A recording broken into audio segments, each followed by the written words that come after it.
well, we're taped off again. I did the semi-gloss black last night, and I don't know, it looks okay.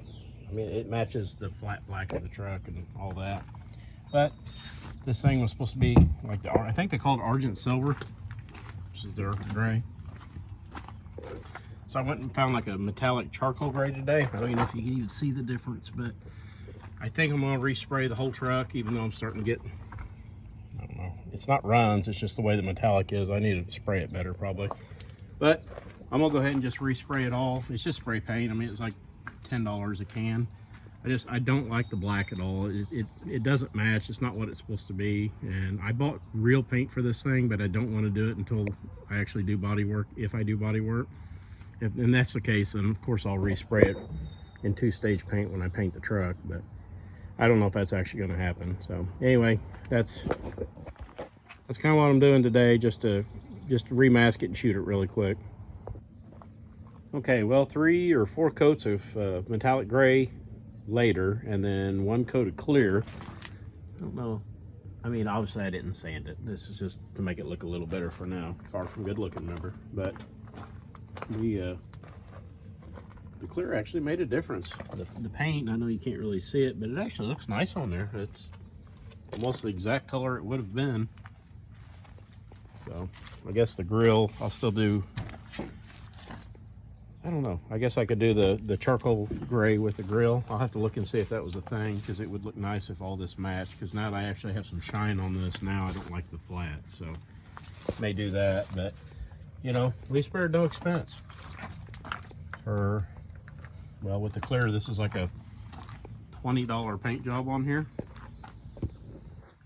So yeah, I can dig that. I'm happy with that. I think that looks just fine, and that'll get us on to doing something else with it now. So 2 more coats of clear. It's pretty much a full spray paint can. Actually looks kind of nice on there. That second coat of clear really made a difference. It's a little too shiny, but I'm sure it'll dry a little bit, and kind of, hopefully it won't be quite so shiny, because I think shiny's not really the right look for this thing. But for Rust-Oleum clear, plenty of runs, that's okay. It doesn't look too bad. Well, my painting endeavor just keeps going. It's hot, I'm sweating, but I'm done for now. It's always sunny wherever I'm working on this thing. What started off is just doing the fender trim and the sides of it. Like I said, I got the taillight wiring all fixed, and then I went ahead and put the bumper on. It looked like crap, so then I wanted to paint the bumper, which has got a bend in it right there. I didn't notice before. So I didn't really sand it or anything. I just kind of did a quick color match it to the side of the truck with a bunch of clear, and then that kind of turned into, well, the front bumper looks like crap, so I went ahead and cleared the front bumper, and then realized that the headlights were all foggy and the grill was all flat, so I wet sanded and buffed, or wet sanded and clear coated the lights, and just gave the grill the same treatment. So it's just spray paint, but it looks nice. I mean, it looks a lot better than it did before. Let's shut the hood here. Let's get the top of it and all that. So yeah, I think that looks pretty sharp. Now I'll actually have to wash this thing, because it hasn't been washed since last year, so it's still got all the nasties on it. And then on the roof, where it's been sitting since 07, I haven't done the roof yet, just part of it. So I've got a new armrest ordered for the driver's door. LED tag lights, because both the tag light sockets are junk. I'm trying to think if there's anything else. Ripped the, I don't know if I got a picture of this or not. I'll have to look. But if not, this is all the electronics that I took out of this thing over the weekend. I got the CD changer out of it, and then that's part of the CD changer, and then all of this is 90s car alarm and remote start. So that's pretty hilarious. It's been a while since I've seen a rack of relays on one of these, but it was an old Python. I mean, that was baller back in the day, but it hadn't worked in a long time. I didn't have the remote for it. I don't mind a remote start, keyless entry on a car, but it'll be obviously it's going to be the new style. It's not going to be an old ass one all integrated into everything. So I think I'm going to call it for now. The next thing we're going to do is get the Then get the brakes, or get the brakes bled out just a little bit more. And then I think I'm gonna go ahead and insure it and plate it. Take it on its maiden voyage down the road and see how awful those tires are by not being balanced. So that's what I got for now. All right, well, we got our new AC compressor kit today from AutoZone. I went ahead and, since this thing's set for so long and it's so old anyway, I went ahead and got one that has the new receiver dryer in it, new O-rings for it. And like I said, this is the whole thing. Comes with the expansion valve, or orifice tube, I'm sorry. All kinds of seals, so that's fun.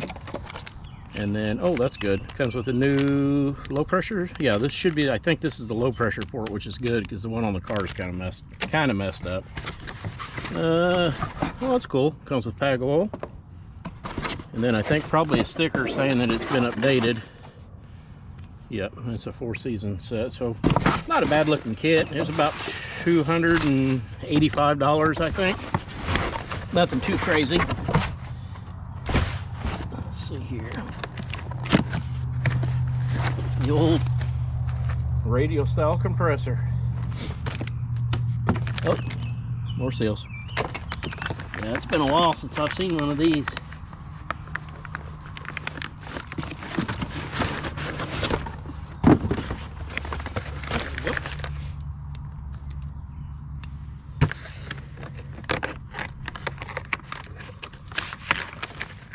This is I think a reman. Might be a new one. I don't remember now.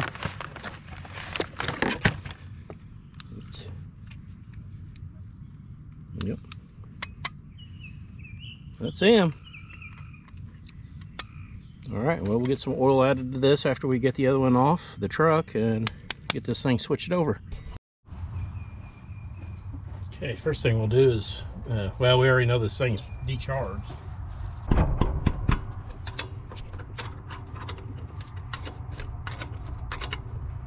Yeah, I checked this last night. I pushed on the Schrader and there wasn't anything in this. It may have a massive leak. It may need a condenser as well, but I don't care. Regardless of what it takes, we're definitely gonna have the air fixed in this truck. Gotta have air. So we can go ahead and take this line completely off. Be sure and lose the bolt. You notice it didn't hit the ground, so that's always makes it fun. There we go.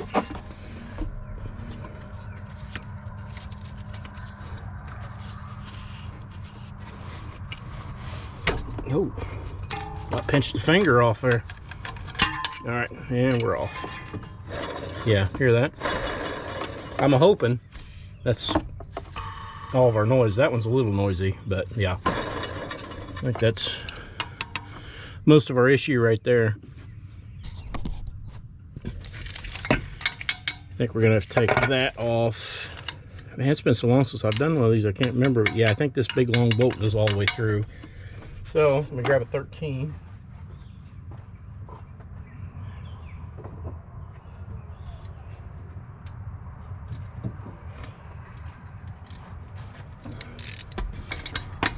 No, it's not a 13, damn, it's 14.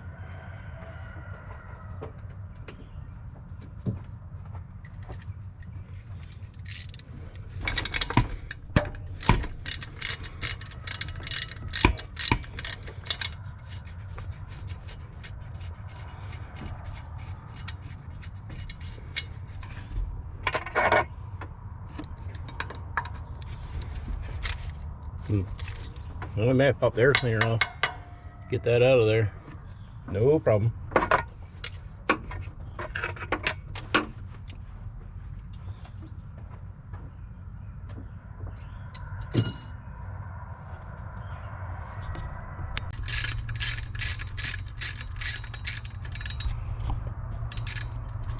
At least every bolt on this car actually comes off, so it can be a lot worse.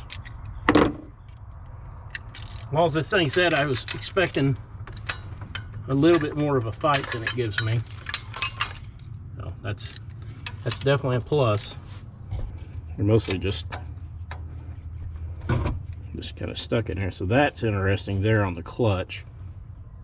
I don't remember that being an issue before on these things. It's hitting the pulley. I think we can get past it though. Yeah, these are just all stuck in there because they're in aluminum.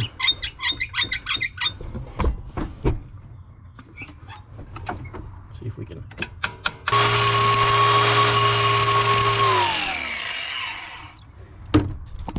See if that works.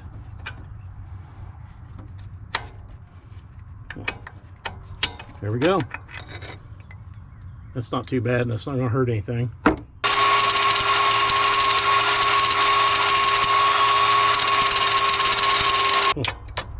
There we go. Yeah, that's a nice little trick. That didn't hurt anything. Now that bottom one, that one might be a trick. Oh, wait a minute. Yeah, it's stuck too. Yep. Well, let's see what we can do here. Probably nothing.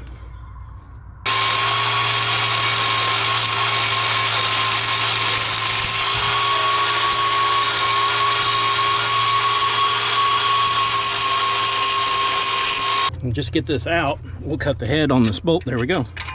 There, now we'll grind the head off this bolt, and we will have to obviously do that to our new compressor.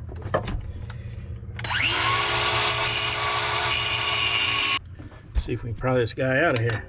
Been here for a while.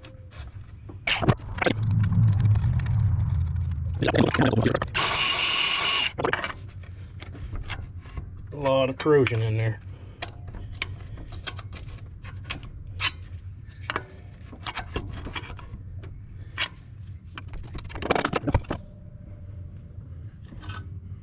There it is.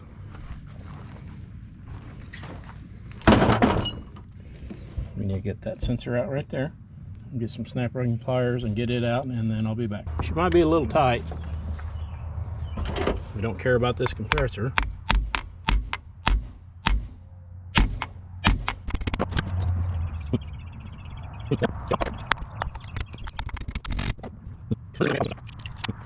Put the compressor on without it. And change it, and I'll just order a new one. Alright, so it's got 3 ounces of oil in it. I usually go 4 ounces on most of these compressors, so this is, of course, it's probably going to hiss at us pretty good. I think it's got some good pressure on it.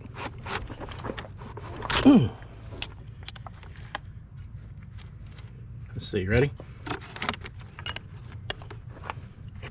Yep. Like a wine cork every time. It's like they send about 8 ounces, so we're obviously not putting much in there. Always go on the low side.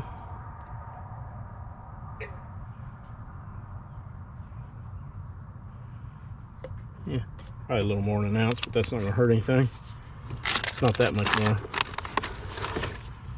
And then carefully,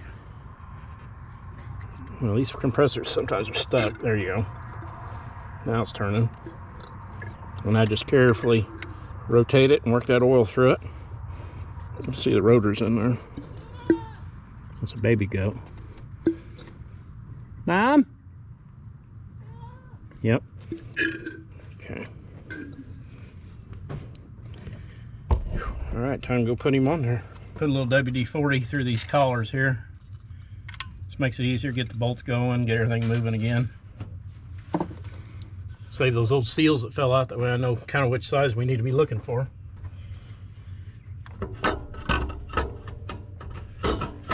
And we're gonna have to hammer those down.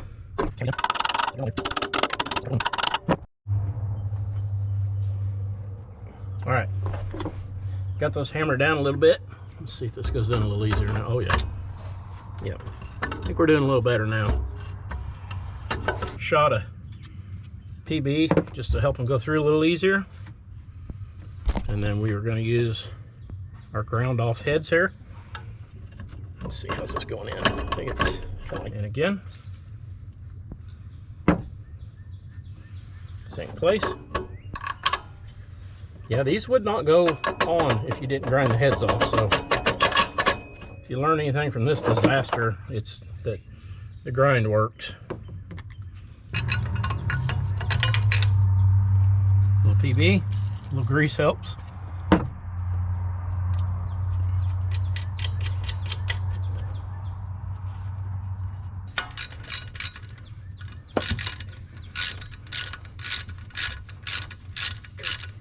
Okay, I think I've got the correct seals here. I always put PAG oil on them, just get them all gooey. I don't think there is a right or up or down or a front or a back or whatever. These are the two that definitely look like they fit. They look fine. Looks good.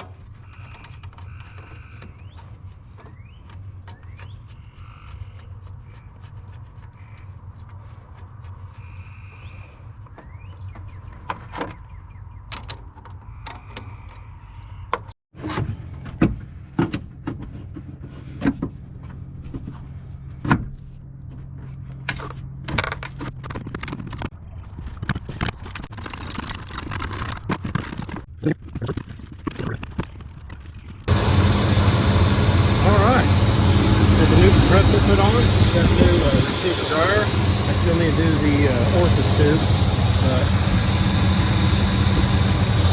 just a little bit of belt noise, but it's so much quieter than it has been ever. Yeah, that's starting to sound the way it should.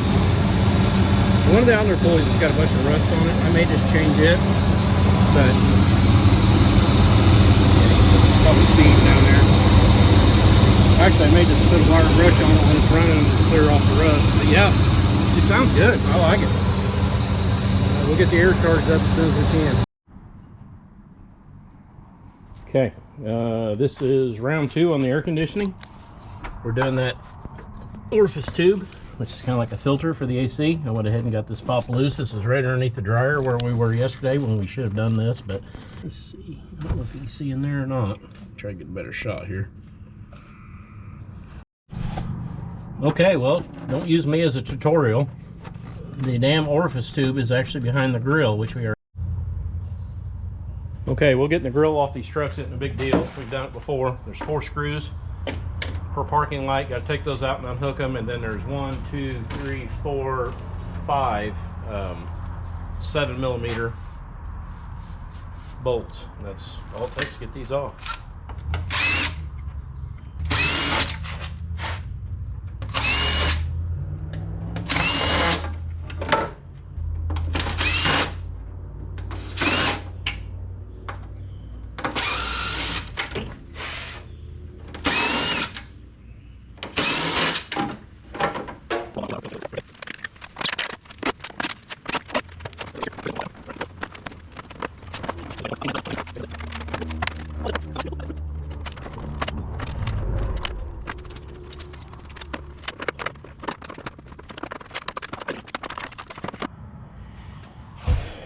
Right there's our orifice tube. You probably can't see it, but there's a crimp in the line right here. Tube goes in from this way, and that crimp keeps it from going any farther in. So we just need to pop that connection loose right there. This is gonna break. So this is the point where we need to stop and realize that it's not worth it, because if that breaks, then we're buying a condenser, and I'm not doing that. So let's go ahead and get it back together and get this air charged up.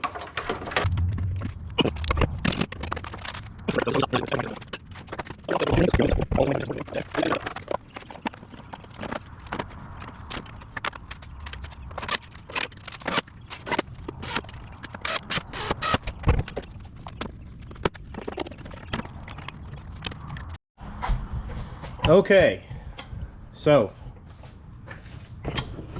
we got the pressure switch put in that I got today. Plug it in. Low side connections hooked up to the manifold, and yeah, the valve that we changed yesterday was actually the high side, so I had those backwards. Anyway, obviously there's no coolant in this thing, Freon, so we'll turn on the evac pump if I know where the switch is for it, which I don't. Okay. Good. And then I vacuum them both. Evac on both sides. And we'll let this run for about 30 minutes and come back and see. I'd like to see it go down to about -30, and then we'll shut the machine off and see if it holds. If it doesn't come back up, then we're airtight.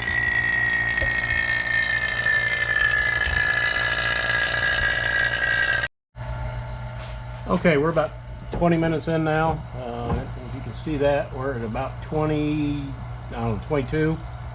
That's about as good as this Harbor Freight vacuum pump pulls, it will not pull 30 down like the good machines will, like the Robinairs and such. We'll go ahead and close this off and shut this machine off.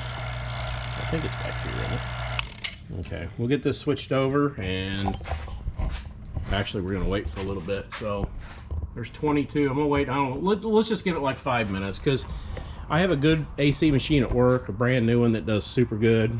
If this thing ends up having working air and we get it driving on the road and stuff, I'll just drive it to work one day and we'll shoot another small video of it actually being on a you know, a $12,000 machine, getting air done the correct way. But this is old school. This is the way everybody used to do it. It'll get the air working, and that'll be good enough. Okay, we're about 5 minutes later, and we're still around 22. I've swapped out the vacuum pump for a new can R134. I don't see any leaks. I don't hear any leaks, whatever. So let's fire up this thing. And for the first time in a very long time, let's see if we can actually get AC to work on this truck. So old school tech right here, all the way down to cold. We'll put her on high. Blower works. Recirc. Let's go put some juice in it and see what happens. Hopefully we get this compressor to work. I will start putting some Freon in it, and I'll let you guys watch the compressor.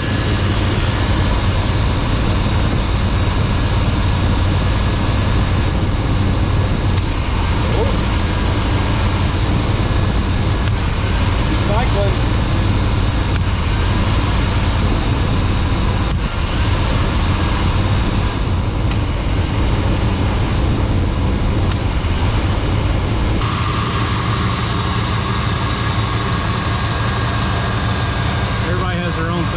But I would like to see, it's about 75 degrees. I would like to see about 35 and about between 200 and 225 on here. I'm going to let it chill for a minute and do its thing. I notice if you juice these too fast, they'll end up being overcharged. So I'm going to let it roll for a little bit. 25 is obviously a little too low. That's why it kicked out. You'll see when the compressor comes on, it's going to pull it down again. That's a little too low. Let's give it just a little bit more.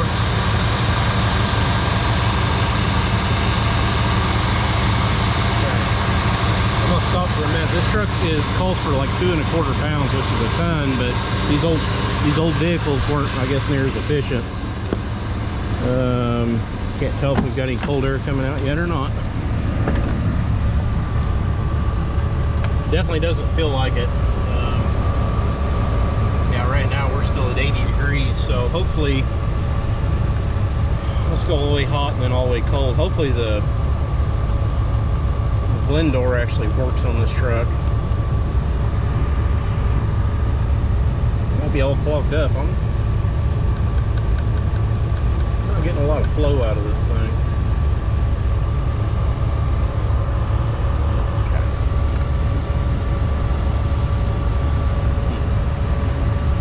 These don't have cabin filters, obviously, but yeah, we're not getting any flow at all here.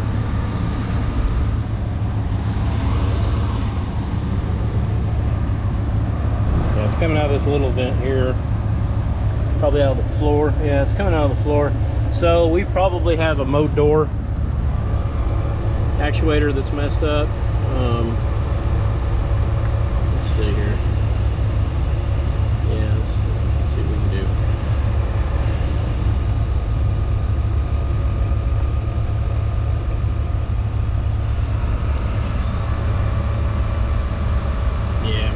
Out of it. Definitely getting some cool air here though. Not cold, but it's definitely cool. Yeah, I think we're gonna have to work on that too. Obviously we got blend door issues.